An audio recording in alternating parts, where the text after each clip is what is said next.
Ou alors voilà, là, ça s'appelle.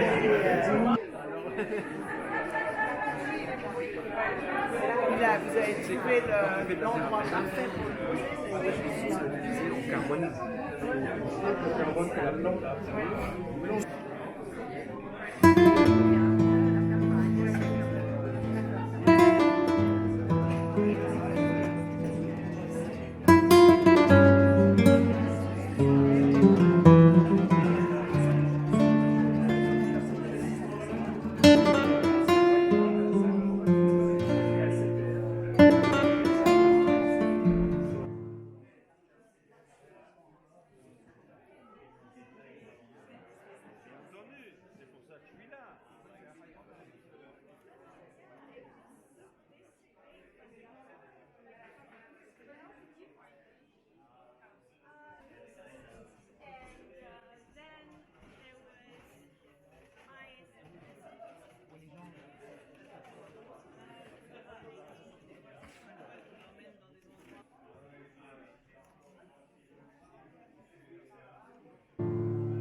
Alors, dans le Web Story, en fait, c'est une plateforme d'écriture où tout le monde peut écrire, publier.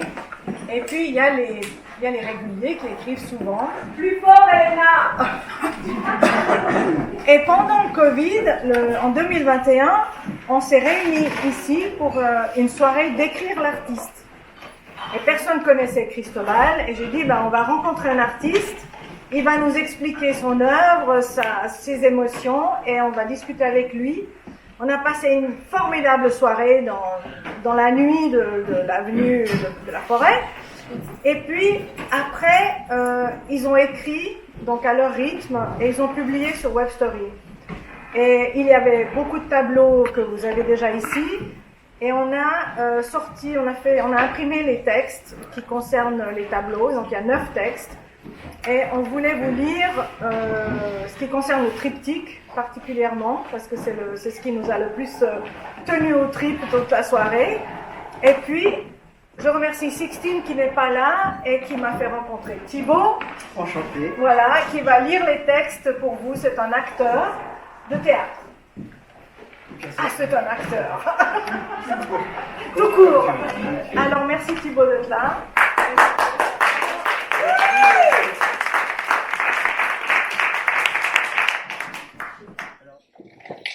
Alors, j'écris. Sanglots d'Échille, carte de l'habitude, brouet caché, mots déployés, sous l'écumante vague de la merci, puanteur des crocs de la marée noire. Mon pouls d'amante, arrête ton char, mon pouls va renier. Le souffle rauque de la magie éteint le cri d'Ingold we Trust. Acide, le vautour pète. Alluvion castrée, les morts jaillissent comme des armes. Des jeux de verre et de la brise des gants, rêve de bandits. chair tatouée, encagée, lacérée de peine violée, ou laminée. Guerre brûlée, les envahisseurs à Clocheville. Qui veut jouer à C'est moi le plus mort?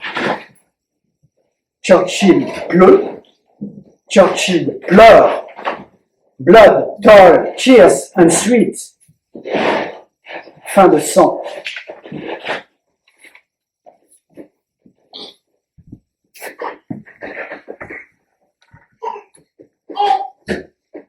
Alors j'ai plongé.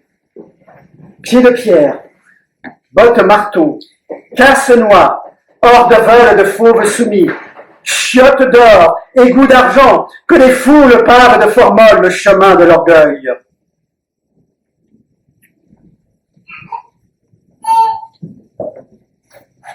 Clique dans la nuit, flamme.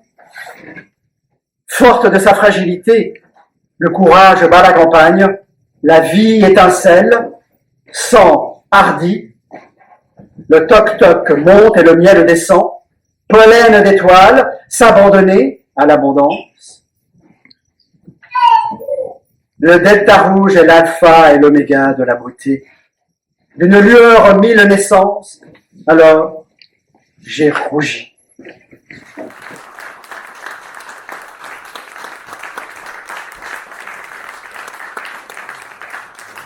Merci beaucoup Thibaut d'avoir mis des mots sur ces tableaux. C'est vrai que plus on les regarde, plus on voit de choses. Cristobal adore s'amuser, Cristobal, si tu veux, adore s'amuser en fait, et il projette aussi du mapping sur ses tableaux, qui fait des performances de 15 minutes qui sont incroyables, mais on ne l'a pas fait ce soir. Et Viviane de Vic dit de ces tableaux, enfin de ce triptyque, que c'est toute l'histoire en fait du XXe siècle qui est encapsulée dans ce triptyque monumental. Et puis ça, c'est son dernier triptyque sur Macbeth, une réflexion sur le pouvoir. Et peut-être si tu veux nous dire pourquoi tu as ajouté l'Espagne, tu as invité l'Espagne dans ce Macbeth. Oui. Alors effectivement, le Macbeth, ça faisait des années que je voulais le faire. Et c'est lorsque j'ai rencontré mon ami Tissot, Marc Tissot, il s'est prêté au jeu. Il a posé nu pour moi, assis, couché. Et une fois que j'ai vu les photos, je me suis dit, ça y est, c'est bon. J'ai le point de départ pour faire mon Macbeth. Et depuis le mois de mars, j'ai commencé. Alors voilà, Macbeth, c'est la folie du pouvoir avec ces 3 sorcières qui sont là, plus la 4e. Et au fait, au début, je voulais juste composer un tableau. Mais après, je me suis rendu compte que l'espace n'était pas assez grand par rapport à la sensation, comme on dit, les vapeurs émotionnelles. Alors j'ai rajouté encore ces 2 panneaux. Et donc je faisais ce travail, je suis parti à Granada, c'est au sud de l'Espagne, c'est en Andalousie. Ça faisait aussi des années que je voulais aller là-bas pour voir les montagnes. Il y a de la neige dessus, juste à côté de Granada. Visiter l'Alhambra, c'est magnifique. Et bien sûr tous les soirs du flamenco. Et en allant voir le tableau de flamenco, dans les endroits où ça se produit, j'ai rencontré Luis de Luis, qui est fabuleux. Il a une façon de danser qui est unique, aussi bien que sa compagne, la gitane, qui danse aussi de façon phénoménale. Et par rapport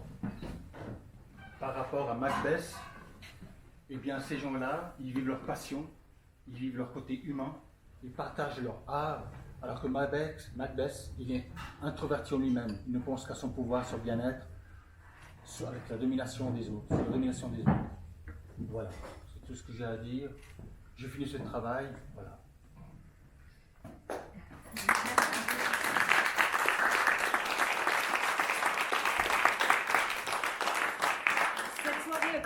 D'abord, merci d'être là, hein. C'est vraiment incroyable. On a lancé les invitations sans savoir qui viendrait. Ça s'est fait vraiment en 15 jours, 3 semaines, grâce aussi à Axel, super Axel. On peut l'applaudir.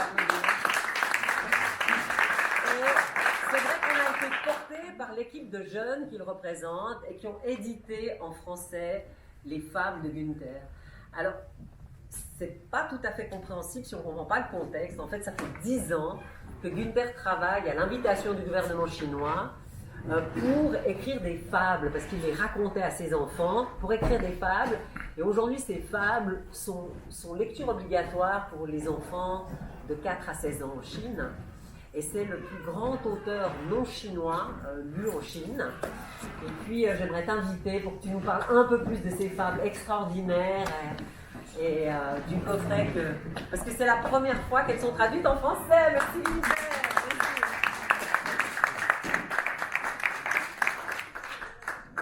Un grand merci à toi, je veux dire, quand même, pour cet accueil extraordinaire, quand même, nourriture, vin, champagne, à la volonté. C'est pas souvent qu'on a une telle invitation. J'ai vu que des gens qui sont venus à midi, qui sont restés 10 minutes, mais il y en a d'autres qui restent encore au maintenant. Alors, ça vous plaît. En tout cas, un grand merci, et aussi à mon équipe. Eh bien, oui, c'est vrai, les fables, je ne me suis jamais proposé d'écrire des fables. Je suis père de 6 enfants et j'ai alors commencé à raconter les grandes découvertes que j'ai faites grâce aux scientifiques. Et chaque fois quand je fais une belle découverte, je les décris dans une petite fable de 3 minutes pour partager quand même cette surprise que la baleine est capable de pomper 1000 litres de sang par battement avec seulement 6 volts. 6 volts. Alors il n'y a pas une pompe dans le monde entier qui est capable de pomper comme 1000 litres avec 6 volts. Et de l'autre côté, pour tous les jeunes, c'est l'évidence même parce qu'il y a des millions de baleines qui font exactement ça. Mais nous, êtres humains, on n'est pas capables de le faire. Alors la découverte de cette pompe, le cœur, le roi des cœurs des baleines, il m'a permis d'inspirer des jeunes, de retrouver quand même des forces énergétiques, des forces d'énergie de futur qui ne sont même pas débattues dans les grands discours sur la transition écologique.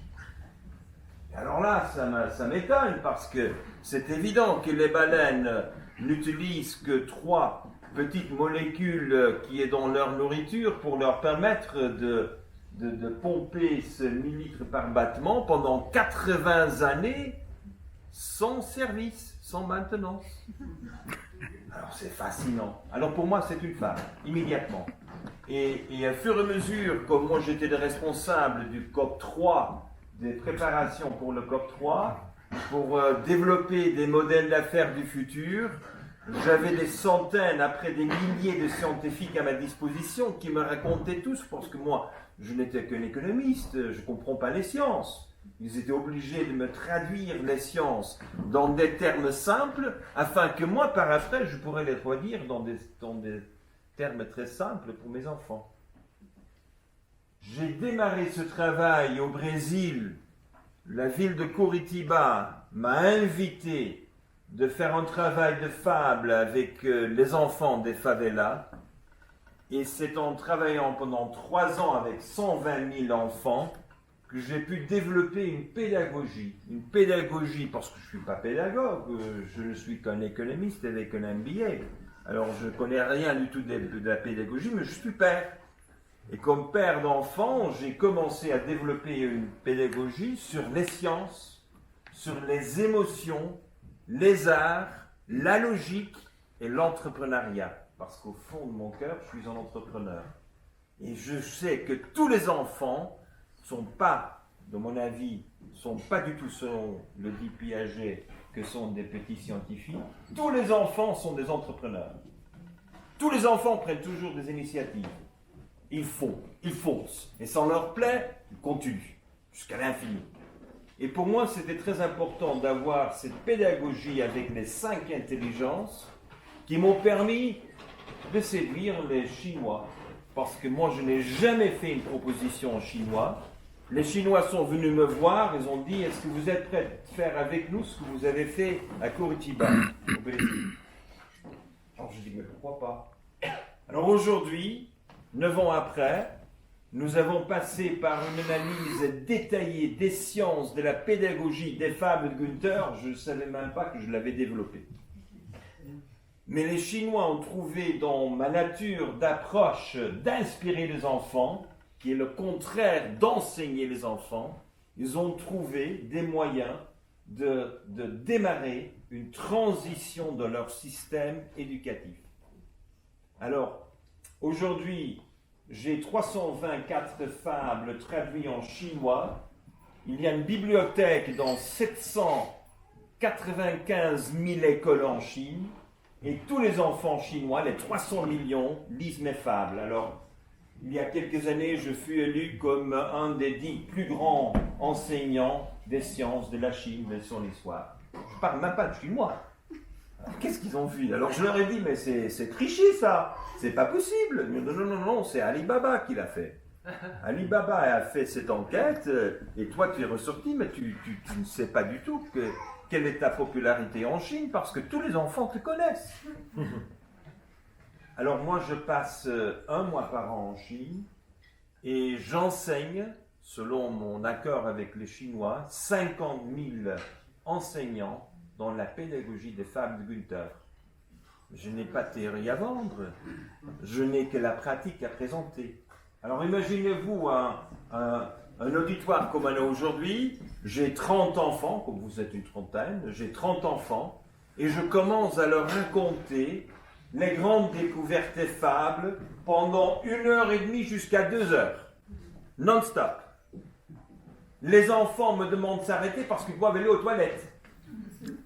Et quand je discute avec les enseignants, je leur ai dit qu'il faut faire la concurrence avec les jeux vidéo.